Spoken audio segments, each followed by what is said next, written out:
Hello, okay, you are joining me on the kitchen floor today for a bit of multiplication.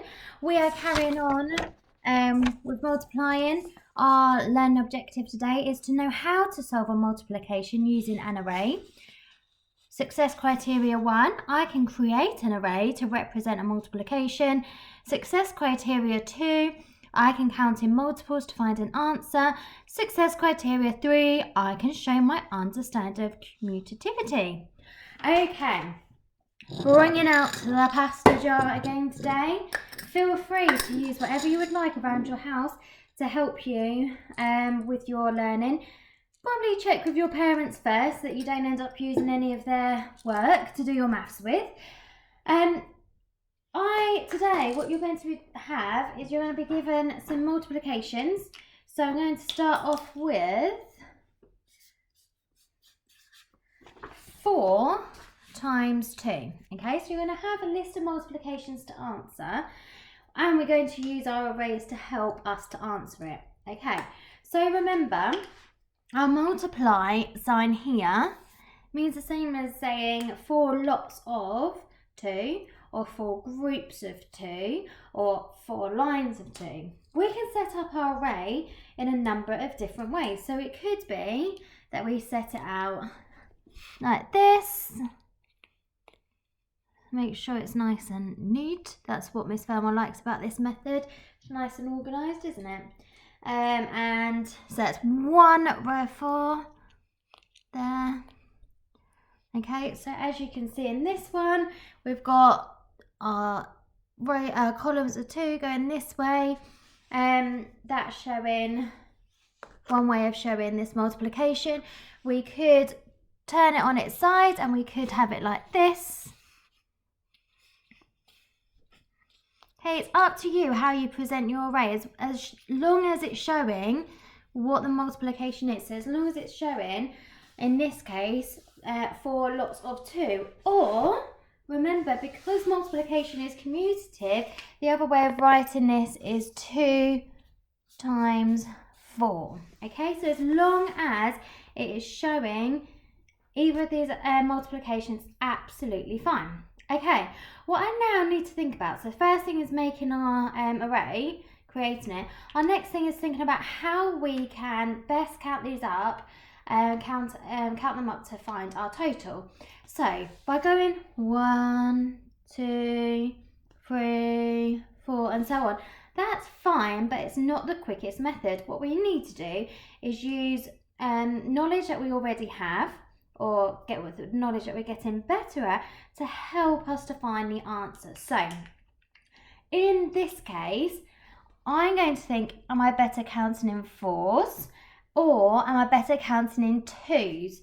Well, I know that in class and at home we've been practicing counting in 2s. We haven't practiced counting in 4s yet.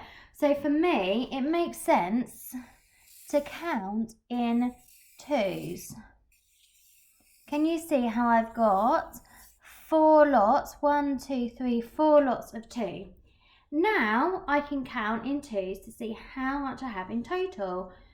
2, 4, 6, 8. So 4 times 2 is 8. And because we know about commutativity, 2 times 4 also equals 8.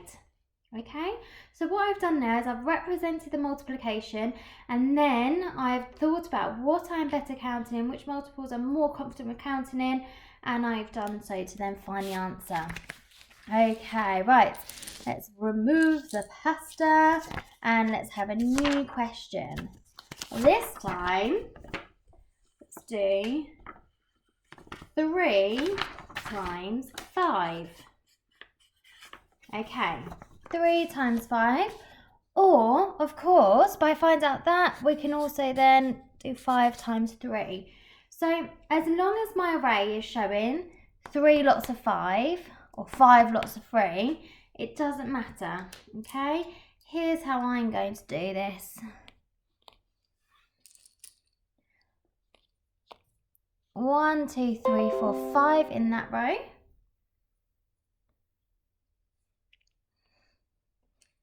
1, 2,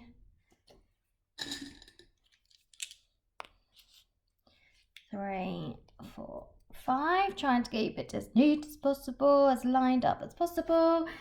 And then I need to do another row. So I've got 3 rows of 5.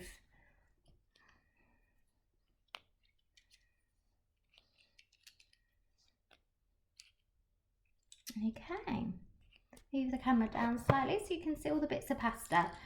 Okay, so am I better off counting in 3s or counting in 5s? For me, I know that I've had more practice in year 2 of counting in 5s. So for me, I'm going to do... Oh, I've got a bit of misbehaving pasta there, haven't I?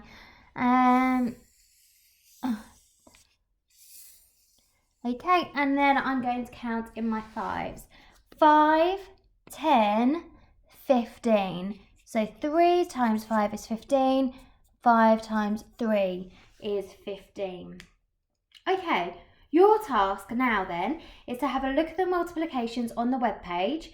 You are going to create the array. So remember, you can do it with things from around your house, or it's absolutely fine if you want to just do it pictorially.